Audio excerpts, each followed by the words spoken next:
নির্যাতিত মানুষদের 24 ঘন্টা আইনি সহায়তা দেবে বাংলাদেশ মানবাধিকার বাস্তবায়ন সংস্থা। এ লক্ষ্যে ডার্ক স্টার নামে তারা নতুন সংগঠনের কার্যক্রম শুরু করেছে। সুবিচার ও সুশাসন নিশ্চিত করতে আইন শৃঙ্খলা রক্ষা বাহিনীর সাথে ডার্ক স্টার সদস্যরা একযোগে কাজ করবে। জি এম তসলিম জানাচ্ছেন বিস্তারিত।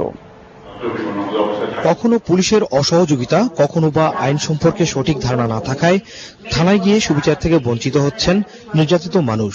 এই সুযোগে অপরাধীরাও থেকে যাচ্ছে ধরাছোঁয়ার বাইরে।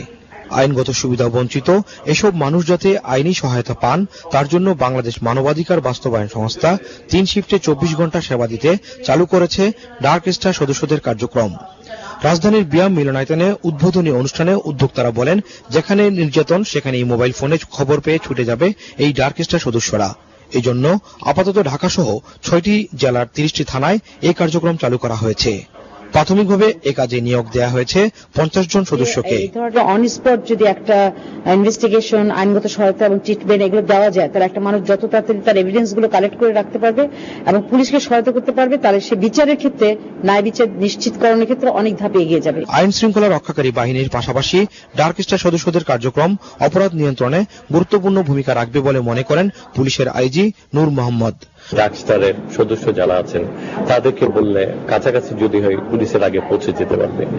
ওখানে গিয়ে এখানে ওনারা যে কথাগুলো বলছেন, যেটি চিন্তা ভাবনা করছেন, যদি মামলার কোনো আলামত থাকে লোকজনকে বলা যাতে আলামতটা নষ্ট না হয়, ধরে রাখা, এই কাজগুলা এলাকা ভিত্তিক করতে পারবে বলে আমি বিশ্বাস করি।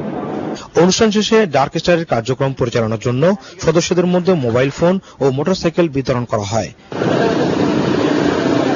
এ সময় র্যাবের মহাপরিচালক হাসান মাহমুদ খন্দকার উপস্থিত ছিলেন। G M Taslim, ATN Bangla, Dhaka. Share বাজারের খবর। কয়েকদিনের দরপতনের পর